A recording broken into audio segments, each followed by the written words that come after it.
Good afternoon, everyone, and welcome to today's webinar. We are going to just give one more minute for people to log on, and then we will begin. Thanks so much for joining us.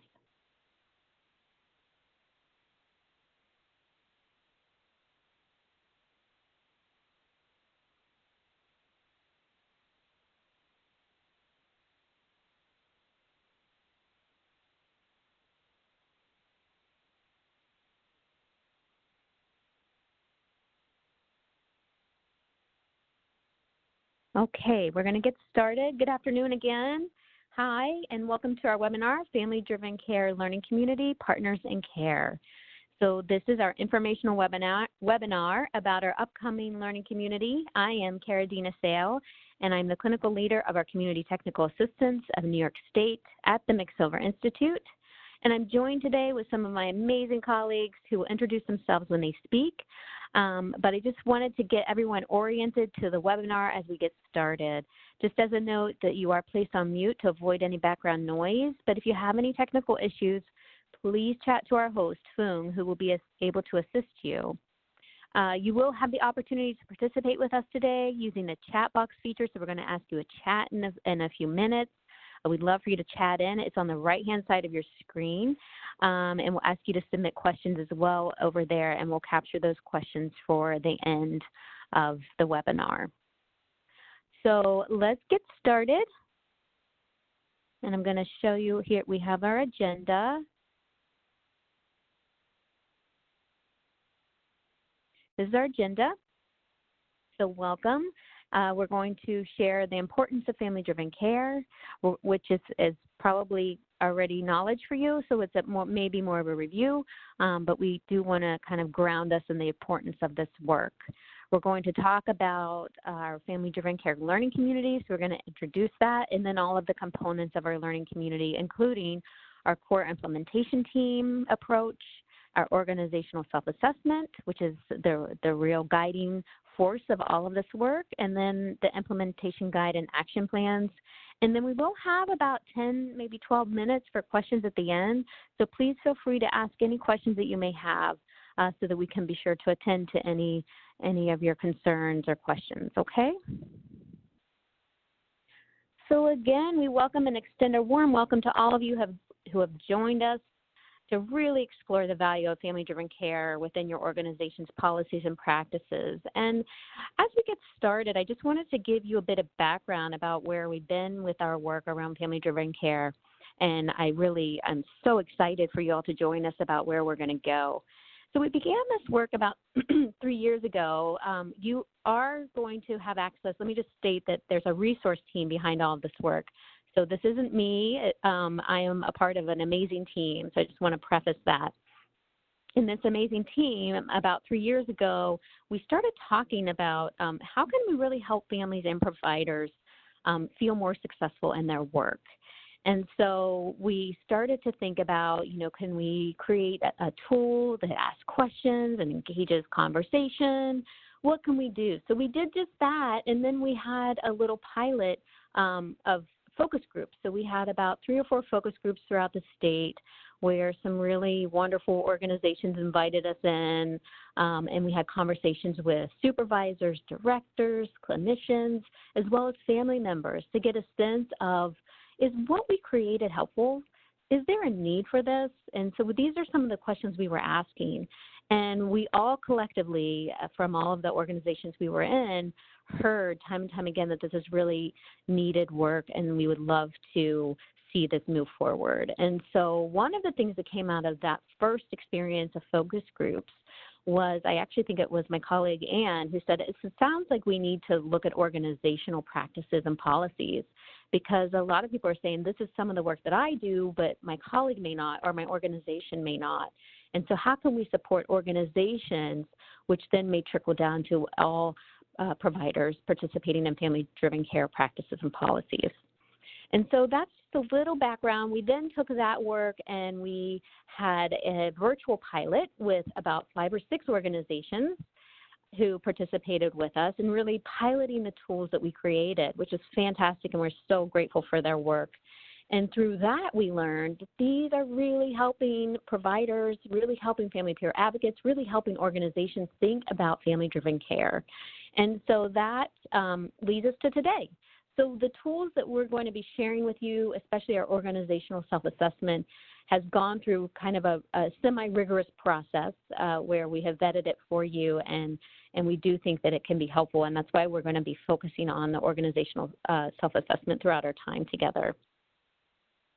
I'm now going to pass it on to Susan Berger, who's a family peer advocate and amazing expert in this area, and we're so happy for her to be a part of our team. She's going to talk about the importance of family-driven care. Thanks, Kara. I'm going to take a second to introduce myself.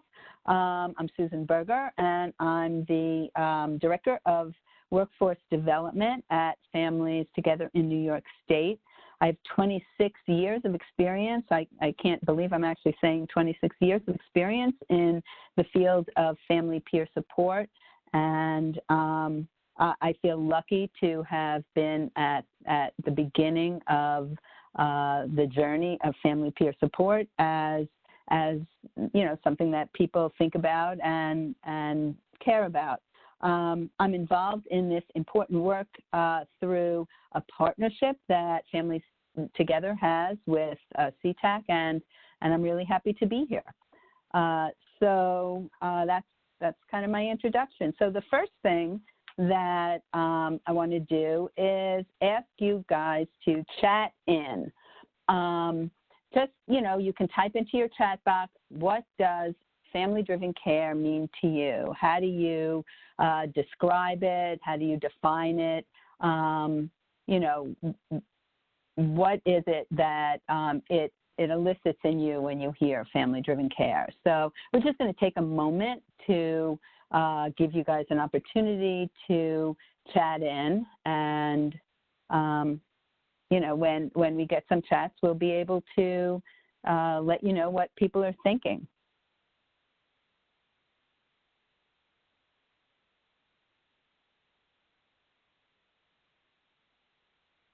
It's a good opportunity to kind of take a minute to think about what it means, because it's a pretty big concept, and I think that it probably means a little bit of different things to different people, and you know, agencies kind of look at it differently. And as we move forward, I'm going to be talking a little bit about what it means to us, and you know, what we're hoping to, you know, to talk about today about family-driven care. Susan, we have a lot of chats coming in. I see them. Okay. Let me see if I can. Okay, so we have family-driven. Oh, it keeps moving as people put stuff in. Okay. So family-driven care means the family's voice does not get lost.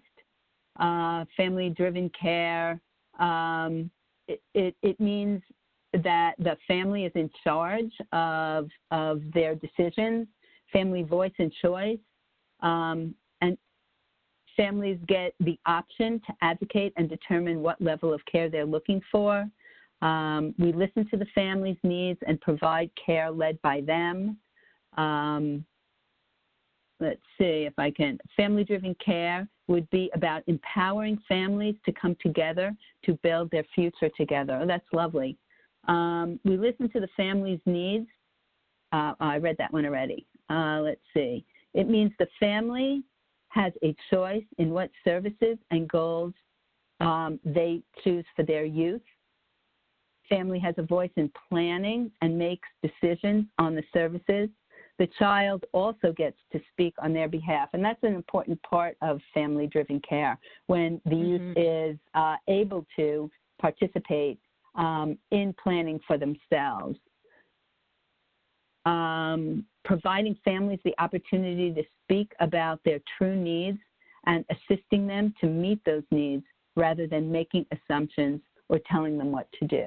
So these, as I said, there are many ways to think about this, and these are all part of family-driven care and how people think about it. So thank you for participating.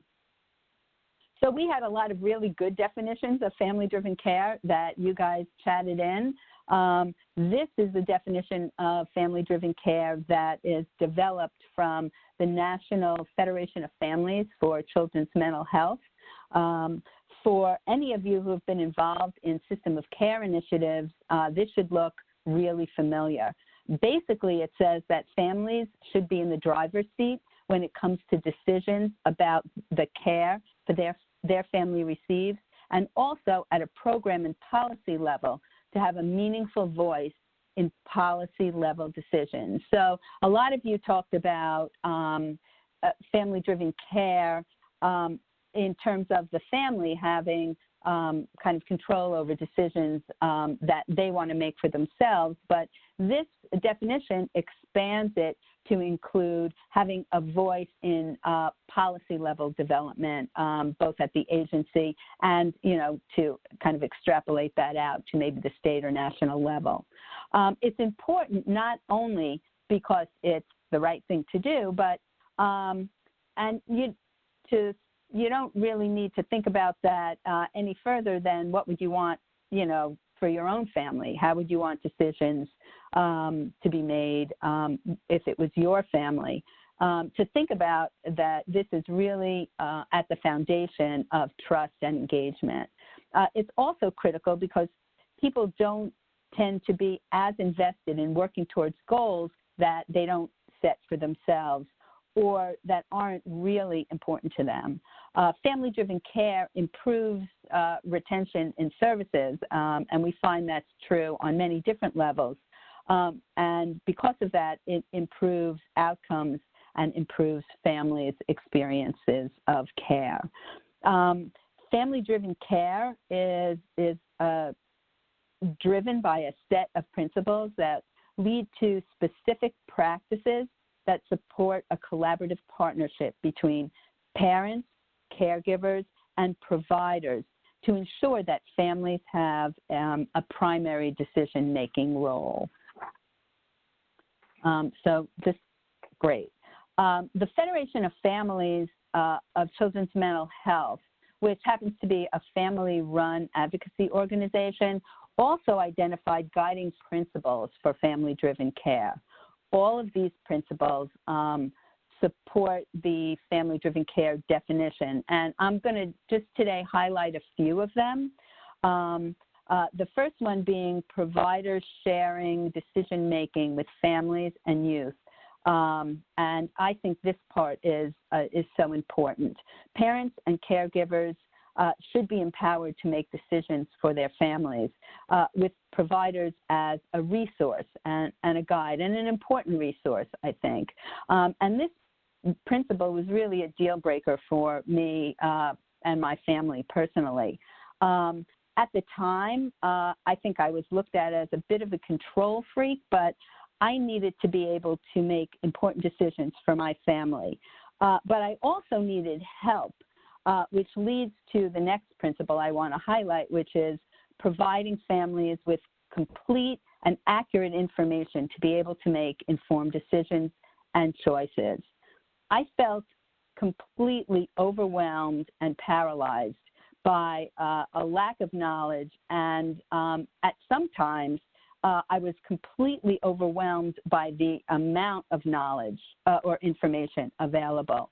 But once I was given the information I needed, I was able to make decisions that I felt comfortable with for my family and also confident about. So I was really able to engage in the treatment options that I picked because I felt like I had picked them with the information that I needed to be able to make those decisions. And it really built a lot of trust between myself and my providers because they were giving me what I needed to be able to make that decision. And they were helping me to make a decision I was comfortable with. The next principle that I want to highlight is about provider leaders allocating staff, training, and resources to make family-driven care a reality in their organizations. And I don't think family-driven care is going to kind of happen on its own in any organization. I think that organizations will need to earmark resources, the resources needed to integrate this philosophy into their daily operation. And I think there also needs to be a focus on cultural and linguistic competence. And that really means leaving room to explore families' cultural beliefs and what is important to them. Because I found in my own personal situation with providers, misunderstanding what was important to me, my family's cultural norms and the intentions behind that can really interfere interfered with my commitment to participate in service. But I think that's true for any of us and any parent.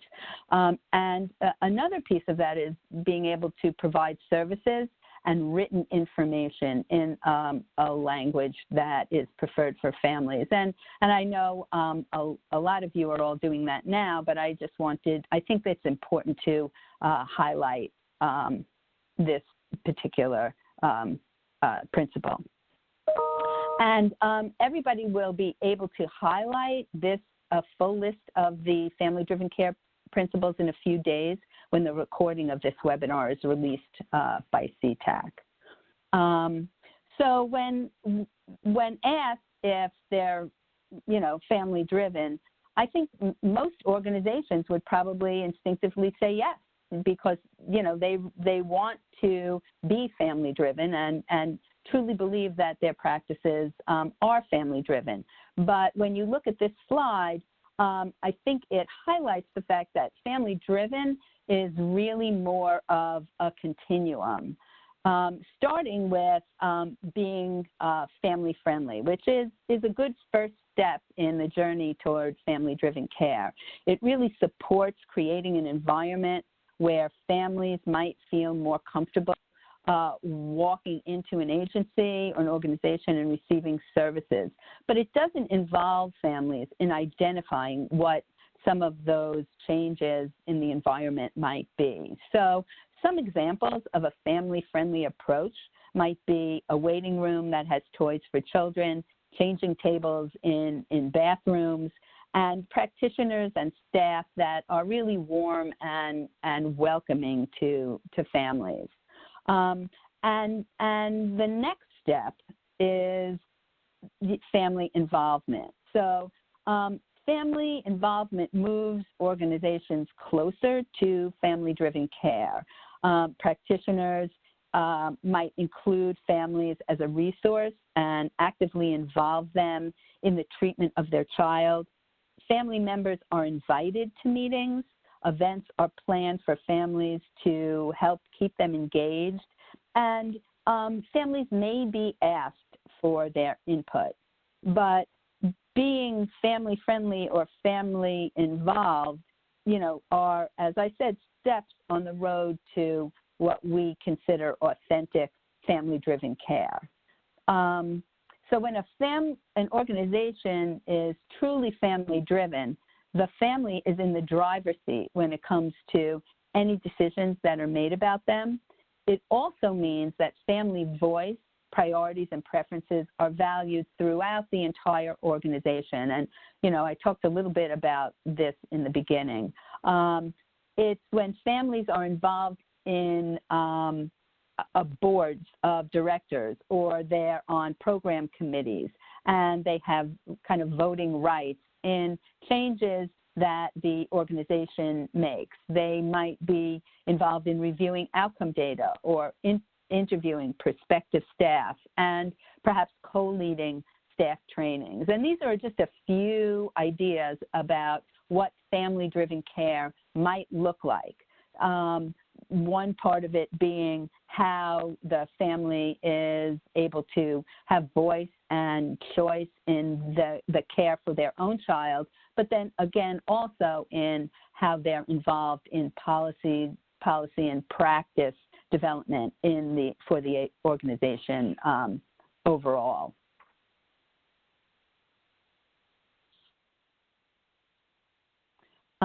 So why, the ultimate question, right? Why is family-driven care important?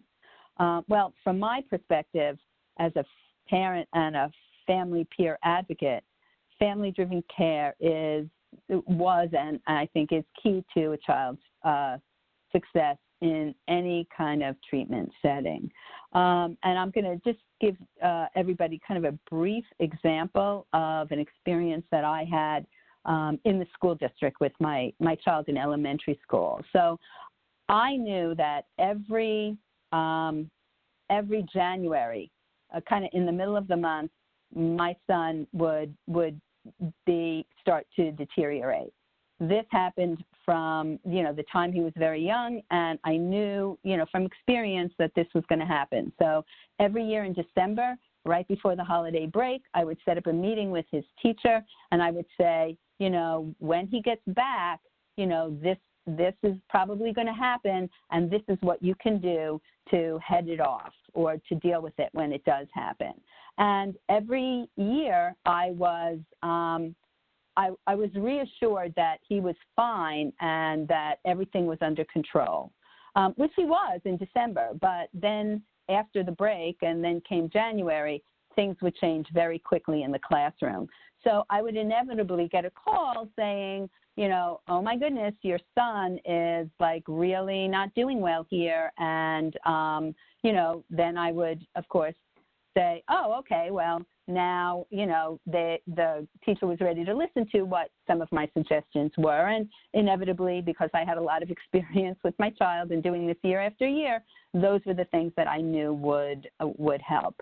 And, it all worked out really well, except there was the possibility of kind of heading off the crash if things were kind of put in place beforehand. So I always felt like I had this information. It was really valuable, and there was some pushback in taking advantage of it. So to me, family-driven care and taking my perspective as a parent and what I know as a parent seriously was really important to my child's, well-being in a school setting.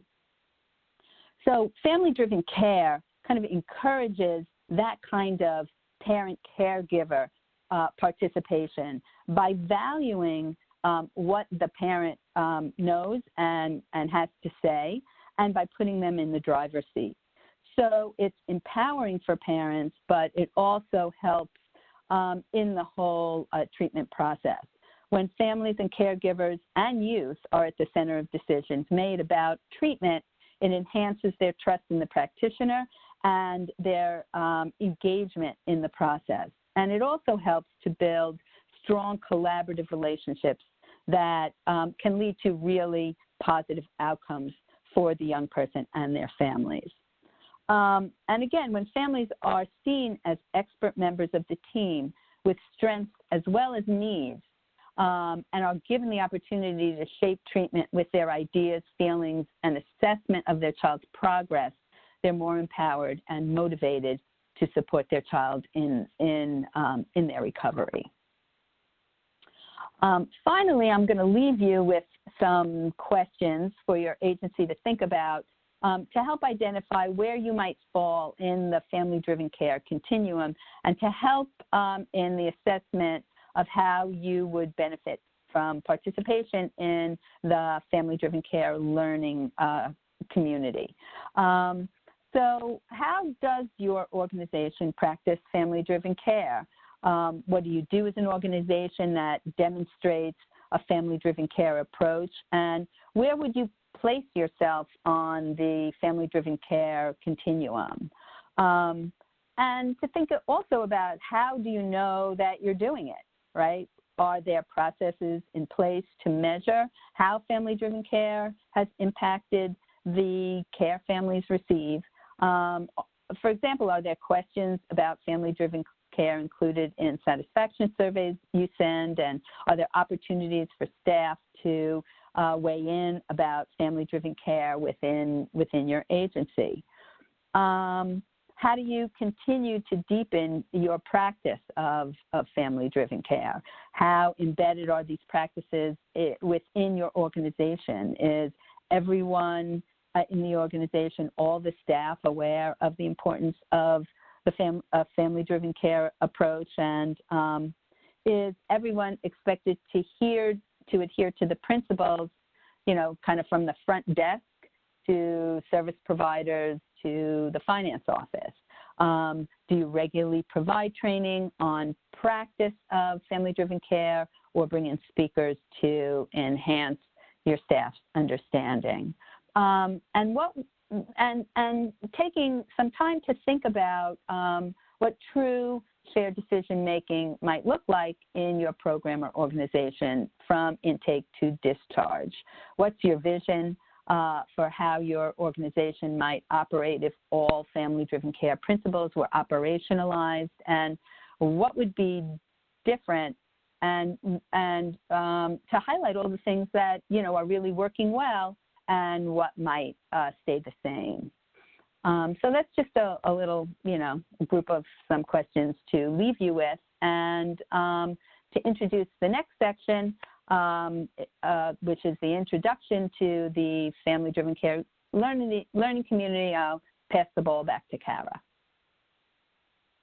Thank you, Susan. Those were amazing questions to kind of lead us to talking about why we're here. We're here to talk about you all participating in our family-driven care learning community.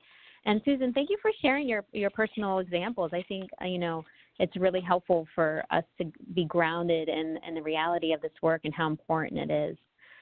So hopefully you all are with us to participate. And I just want to start by, you may or may not know that in CTAC, we have a variety of modalities that we use and participate with you all in, such as a webinar. We've had podcasts in the past. We also create tools, and we also have learning communities. Dr. Tony Salerno has taught us all about how to organize and run and support learning communities, and we're so grateful for that. And when we thought about, what would be most, we need to mute someone, I think. When we thought about what would be most helpful for everyone in participating with us, we thought, well, we could have a few webinars. That might be helpful to reach people. But then we thought, no, we really want to participate with organizations around this work. So a learning community is really about getting a group of agencies or organizations or even programs really committed to improving their services related to a specific area of quality. So really improving that quality of services. Learning communities communicate regularly to share their experiences and to learn from each other. So there's some kind of opportunity for regular communication as well as learning. And then there's always a resource team. And so as I mentioned us briefly, and Diana will go through all of the members of the resource team, we are all available for you. And we thought that this would be really what we'd like to do with our CTAC providers regarding family-driven care. So hopefully you're on board with us, and we're going to get into all those details, but just a little bit more about why a learning community about family-driven care. So you all are doing such hard work, amazing work, and so we're not the experts of that work. You are. We have some good tools. We have some good knowledge. But we're not the experts on your day-to-day work. So it's really about building on the collective knowledge that you have, the practice wisdom, and those real-world experiences that you already have regarding family-driven care. It's about giving you opportunities to network with each other, to share your learning with each other, and really stimulating in helpful ways regarding work on family-driven care. And then we've also found that it's a really effective and efficient method to support kind of the widespread practice improvement. So in this case, thinking about family-driven care and the organizational self-assessment and how you can begin to kind of disseminate your own information in your own program or organization. And then it really ensures that common and unique concerns, because all of your, none of your work is the same. So you may have really unique questions and concerns, and that we'll be able to really support you and attend to those as needed. And these are the aims of our learning community. So it's a 6-month partnership with organizations or agencies or programs across New York State who have an interest on building family-driven policies and practices in care. So we're aiming to do this in several ways. We have three main ways. One is to build awareness and understanding of family-driven care, which Susan really got us started on that, and we're going to continue that throughout our time together. Two is to support you all in conducting an organizational self-assessment of practices and policies consistent with family-driven care domains. So we've identified domains where you'll self-assess with your core implementation team around how you're doing and what you want to focus on during the time together. And then we'll assist your organization or program or agency to really identify which domain you want to work on to improve throughout our time together. We're thinking of this, just so you all know, that this is a real opportunity to get you started. We're not going to finish this work. This is long-term work, right? So we're just going to get you started, and we're going to be available to you to really give you a real jump start on this work over the next 6 months. And so that's how we're thinking of it. And then the idea is that there's sustainability around the work. So we'll talk, Diana will talk a little more about that as well. And this is how we're going to achieve the aim, those aims that I mentioned. So we're going to build awareness by, you're going to participate in 2 short online modules, which review family-driven care, and they will lead you to completing that organizational self-assessment. And there's also a variety of materials that we've created for families and providers or resources from other wonderful organizations out there doing this work that we have kind of collected for you as well. And again, aim 2 to conduct that family-driven care organizational self-assessment, which we call OSA. It is available in Family-Driven Care Module 1, so there'll be a link there. And the idea is that you complete that as a team because that's going to really drive your participation here. And then aim 3 is that we really assist you on the domain of your selection. So we're going to be holding trainings, specific to participation around the state. So it depends on how many of you are signing up. So we'll be in touch with that. We do have some identified dates, but we'll definitely define those permanently later on. But it also includes 2 one-hour consultation calls with our resource team to really support you in your efforts and your progress. One will be an individual call with your team, and then we'll have a group call. So we'll find out, similar organizations or programs that are working on the domains and kind of group you together and have a group call, again, to really highlight that networking and relational opportunity here. And then we are asking you to attend this sustainability webinar that I mentioned to plan how you can continue those efforts that we're starting, okay? And so the activities include an organization that you're going to organize a core implementation team. So after this webinar, you're going to be sent an application, and on that we ask you to identify a leader of this project. And ideally the leader is going to help, or maybe it's already been decided who's going to participate in this project. And so you will be considered the core implementation team. You're self-created. We're not going to appoint anyone. This is all up to you. This is a self-created team from your program or organization that are going to be committed to working on those aims together that I just talked about. Your core implementation team can include clinical supervisors, direct service providers, family peer advocates, and even family members. We recommend all of these different, roles are identified in your CIT because it's really helpful and important to have a diversity of experience as well as perspective as you really move forward with this work. That you'll complete only one OSA as your CIT so that you're all going to sit down and you're going to fill it out together, so it may take some time, and that you're going to have some organized time to meet regularly to really work on this work over the next 6 months. We are going to ask that each member complete the brief pre and post survey. So there is an evaluation piece here. It's very brief, but really we want to see if this is helpful. That's all. We really want to just see, is this work helping you in any way, and how can we improve our efforts in the future? And then we're going to ask that you attend the in-person family-driven care training with your CIT. It's really important that you come together because during that training, we're going to have some opportunity to work in your CIT and for us as the trainers to really support you through the work. And you're going to complete an implementation guide. And the implementation guide is going to include some action plans that we're going to check on throughout our time together as well. And then again, attend those consultation calls with the resource team, and then participate, I mentioned, in the evaluation piece, and then that sustainability webinar. In the sustainability webinar, this is very optional. It is not, it's all voluntary, as is all of this. But if you feel like you would like to share your work with others in that sustainability webinar, we're going to ask you to do that, because I think it's really fantastic to highlight some of the amazing work that you're all doing. And so we'd love to hear about it then, and about your plans to move forward in the work. So that will happen at the end of our time together. And I'm going to pass it on to Diana Arias, who's going to talk about the OSA in detail. So thank you, everyone. Great, thanks, Kara. So just in terms of introduction, my name is Diana. I'm a social worker, and I've worked on several initiatives here at CTAC. So I'm very excited to be working on this family-driven care learning community. So we're now going to introduce you to the resources that we created to really support you in your efforts during this learning community. So if you choose to join this learning community, and we certainly hope that you do, you'll receive hard copies of these in the in-person training. However, if you're unable to join us, these will be available on our CTAC website for family-driven care in early April, so after we've hosted the in-person trainings.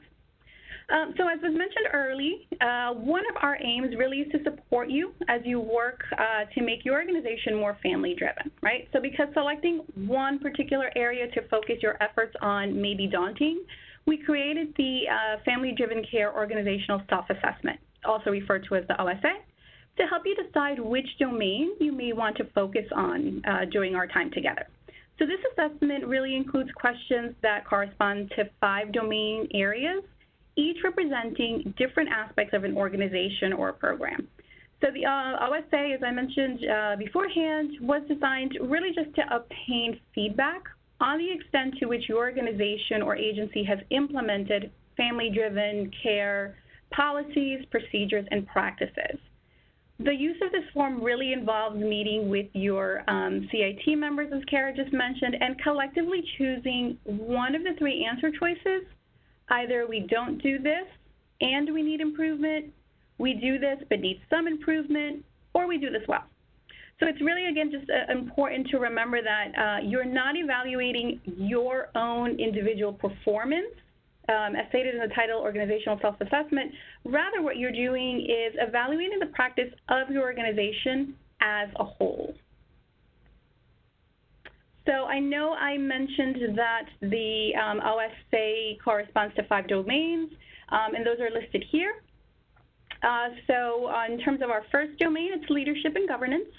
And here you are assessing to what extent your organization has made a commitment to advancing family-driven practice at the family and organizational levels.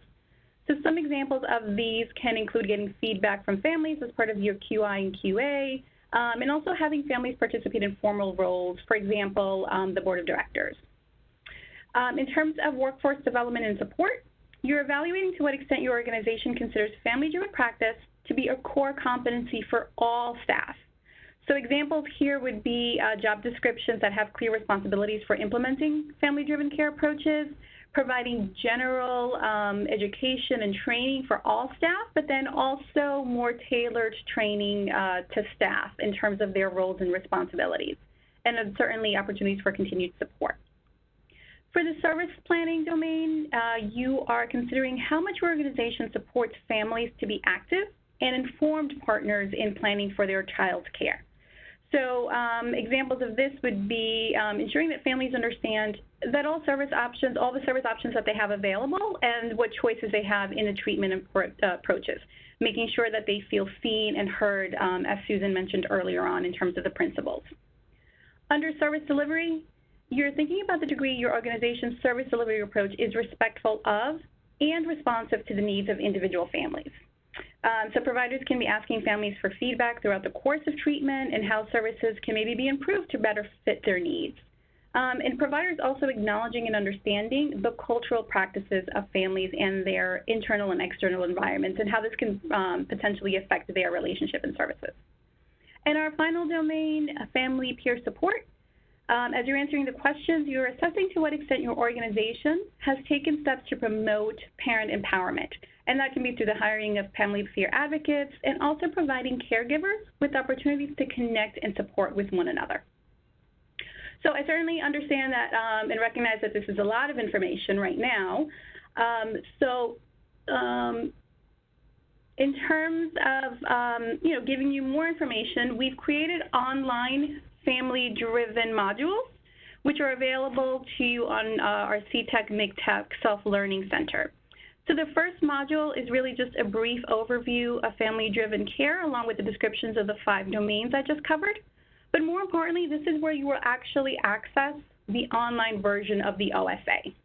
So we encourage you to set up some time with your CIT members to answer each of the questions as honestly and as accurately as possible.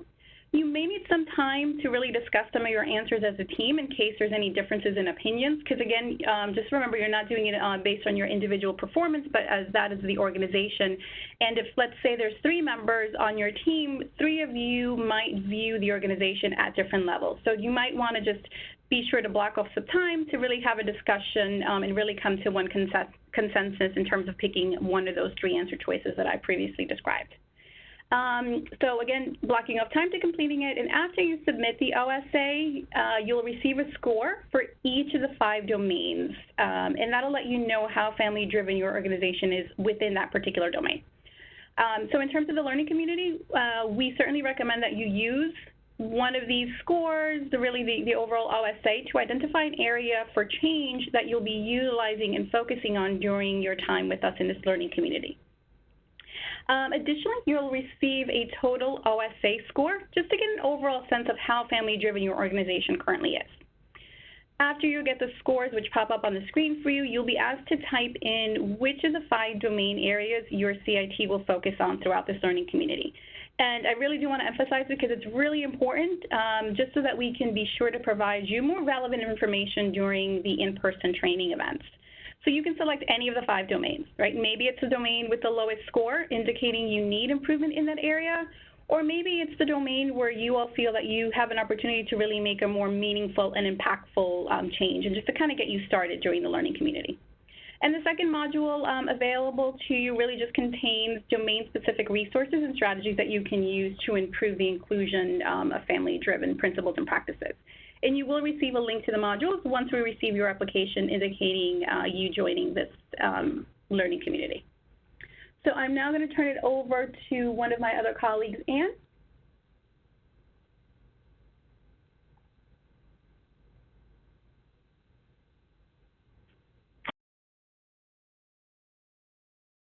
Thanks, Diana. Hi, everyone. This is Ann Cuppinger, and I work with CTAC, where I work on a number of family and youth peer initiatives. And I'm here today with my colleague, Janet Watson, and we're going to introduce you very quickly to a few of the resources that are a part of the toolkit that we're going to be using to support you in this learning community. Janet, do you want to take a minute to introduce yourself? Yes, hi, my name is Janet, and I'm also a family peer advocate at the McSilver, and I work on numbers of projects that we have here. So, thank you. So, thanks, Janet. So the first resource that you can see on the screen here, there's a screenshot of it, is something we're calling the Family Driven Care Quick Reference Guide. And this is an effort to just provide you with a 2-page kind of tip sheet. We know you have lots of information coming at you, and there's certainly a lot of information out there on family-driven care, but we tried to hit some of the highlights that you can, use as a touchstone for having conversations among your CIT team members, but also you can share this with families, because part of being family-driven is helping families understand what they can expect in a family-driven care relationship. So, Janet, I'm going to turn it over to you to talk a little bit about the caregiver perspective. Hi. Yes, the caregiver perspective is a tool that the caregivers will fill out and to share with the provider to give them some feedback on their experiences. And there are numbers of ways this tool can be used. One way is early on, you'll work with the family as an engagement tool to help you better understand the specific needs of each parent and the caregivers. It also helps families to begin to think about what they can expect from you, your terms of communication, and shared decision-making. You can also use it with a family that has some difficulty attending treatment to support the conversation, and they may have some challenges that they might be experiencing and how you can support them. Myself, being a parent advocate and a parent, I think this survey is great. Why? Because now I have the opportunity to evaluate the provider based on the performance we discussed, and this information will help the provider support my family. Now we also have some tips.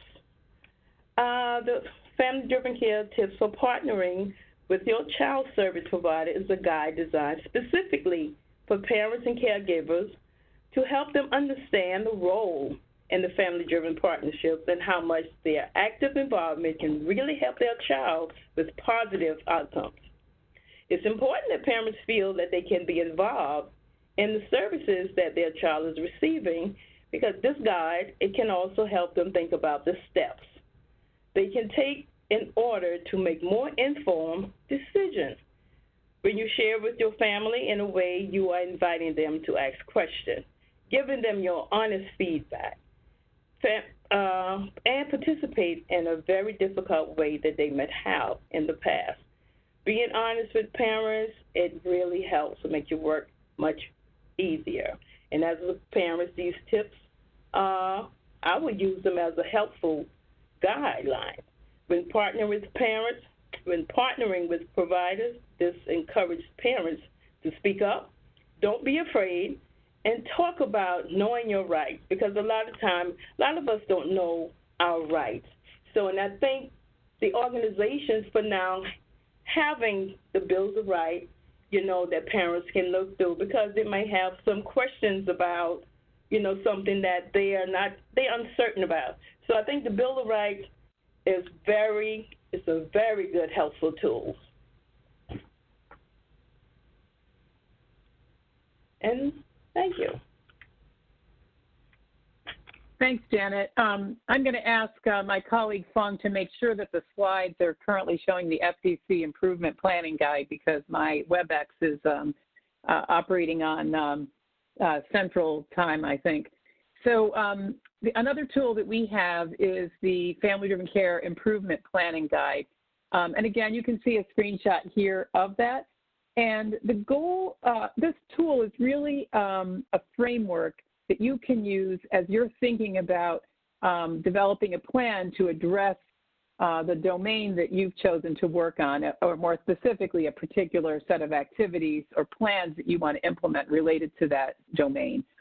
So you'll see here that it includes some questions you can ask yourself to help think about what action steps you want to take, and to actually sort of write down what some of those steps are going to be, timeframes in which you want them to happen.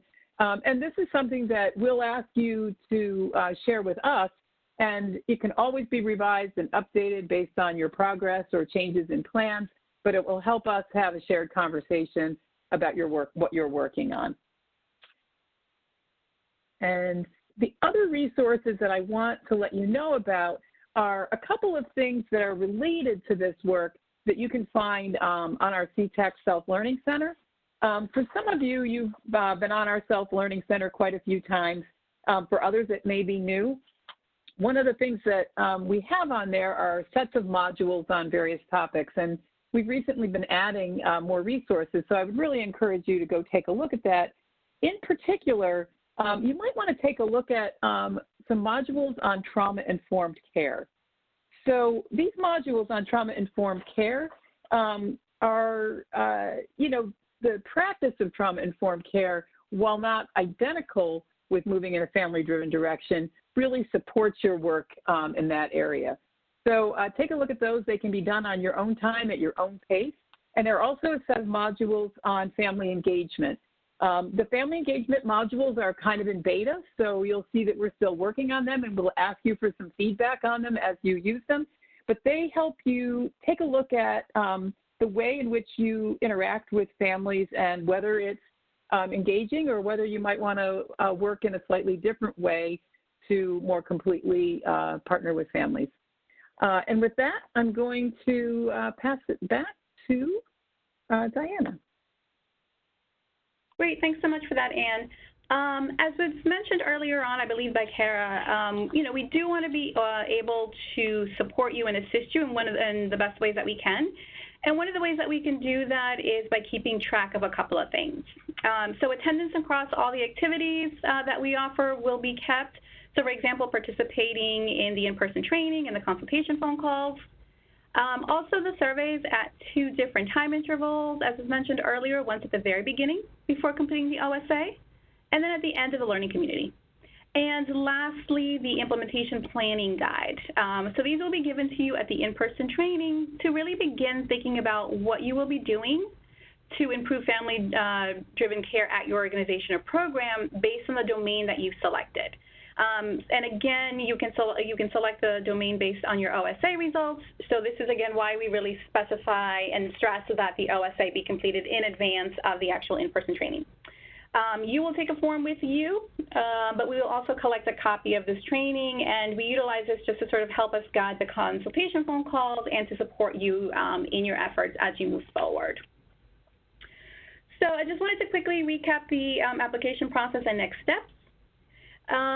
So increasing family-driven care at an organization or a program will really work best if there's a team of committed individuals working on this goal compared to just one individual. So one of your first steps really includes speaking to other colleagues about this learning community in order to form your CIT. So you can share the announcement that you all received. These slides will also be available on our CTAC website in 2 to 3 business days, just for a little bit of context in terms of getting maybe some other colleagues interested in this. And once you've confirmed your members, select one person to be the point person. This person will be responsible for completing the FDC LC application for the team. And we hope that you complete it no later than Monday, March the 9th. You'll then receive the link for the pre-survey, and we ask that each of the CIT members complete this. And then you'll also have access to the module. So as I mentioned earlier on, the first module is just a quick overview. Literally takes just a few minutes, maybe like 3 or 4. It's a very short module. But most importantly, it has the link to the OSA. And then, obviously, if you have any questions, certainly feel free to reach out to us at ctac.info@nyu.edu with the subject line of FDC LC. Sorry, a little technical difficulty trying to move the slide forward. Okay. And just a brief timeline recap. You'll have this in your email, but in late March, we'll offer in-person trainings. So please send your applications after forming your CIT as soon as you can, and we'll share the dates and locations for these trainings as soon as we can. But the trainings will be in late March, except for New York City, which I believe will be very early April, in fact, probably April the 1st. In April, we'll host the consultation calls with each individual core team, and in May, we'll open up the consultation calls across CITs for from different organizations. So those times and dates will obviously work out with each of your CITs. And in the last month of our learning community, we'll ask for your feedback and final survey, and again have the sustainability webinar that was mentioned earlier on, and that we do have a date for June the 25th. I do want to, as was mentioned earlier, this is a team effort on our end. You will be hearing some of us throughout this webinar, the sustainability webinar, or in the in-person trainings. In terms of emails, please look out for emails from Sung Tran as well as Madeline Beatrice, just in case they end up in your spam folder. But that essentially wraps it up. We do want to open it up to any questions, or if you want to chat in, what's one thing that you hope to learn by participating in our family-driven care, that would be great. So yeah, I just want to open it up to everyone. And let's see if you can chat in any questions. One of the questions that I do want to pose to our team is, do you have any questions for getting colleagues to join this learning community?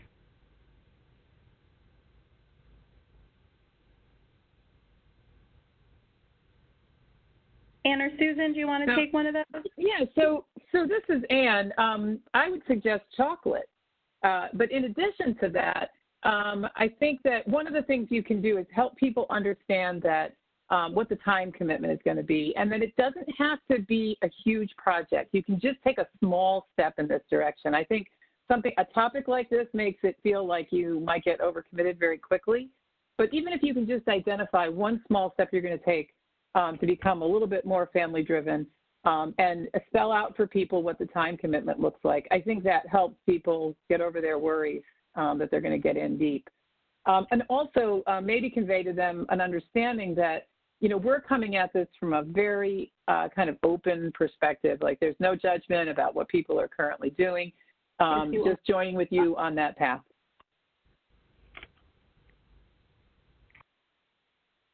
Great, thanks, Anne. So we had a question in terms of where are the in-person training locations. So we'll have the full announcements based on applications, and we'll send that out as soon as possible. So the applications, again, are due on the 9th. But the locations we are looking at are New York City, Albany, and Utica at this time. So again, those will be the very end of March and early April. Another question that we have here, I would love for our organization to be more family-driven, but it doesn't seem to be important to leadership. Any suggestions?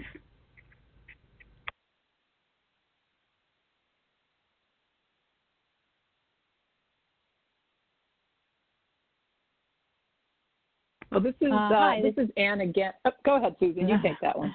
No, I was just going to say, you know, I think that you know, a lot of the suggestions that Anne made before are, you know, really suggestions that you can use here also. I think, you know, talking about it with leadership, chocolate is always, you know, important.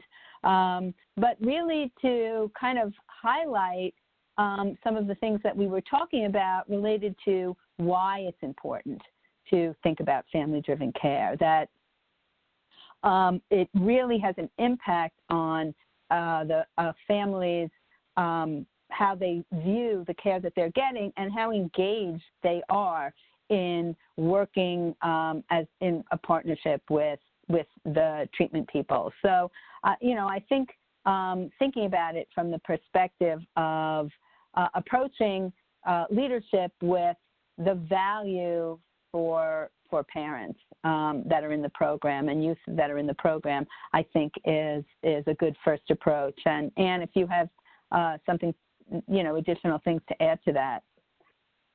No, I think just even to make that a little bit more specific, I think leadership is concerned that something not take you off the course of whatever your regular responsibilities are, and I don't think this needs to do that. I think they're also increasingly focused on satisfaction of the folks that they're serving. And we have some good evidence that moving in this direction actually does lead to higher satisfaction. Also, engagement and people actually coming in for the services that they are trying to receive is, you know, affects the bottom line. And family-driven care can actually really help with that engagement and retention in services and participation, and also possibly really with outcomes in the sense that if you can work with families in a different way, sometimes, you know, that shared effort can really lead to some improved outcomes. So, you know, some people, there's sort of a debate, like you'd like to have leadership on board, but if they're preoccupied with other things, there may be some small projects you can do within your program or within your team and document the impact of that, and then have a conversation with leadership about maybe going a little bit deeper. Great, thanks, Anne. So I do want to just quickly answer a few things here. We had a question about how many organizations statewide are we accepting into the program. To my understanding, we haven't had any issues in terms of capping it off in previous learning communities. So we'll certainly handle that as that comes across. I know we've also been talking about this as organizational change, but I did want to just point out that, you know, we did say organization or program. It might take a while to really make an organizational change, right? So at the organizational level. So whether it's your own particular program, hopefully with the support of leadership and governance, but it can certainly be within your own program as well. So I do want to be cognizant of time as we've reached time, but just wanted to highlight that we do have some upcoming events for you. Certainly hope that you join us for one of these. Any other additional questions, as I said, feel free to email us with the subject line of FDC LC. Once you leave today's webinar, you will receive a short survey. We certainly appreciate it if you would answer it, just providing your feedback so we can be able to assist you more in the future. And on behalf of CTAC, thank you for attending today's webinar and have a great rest of your day.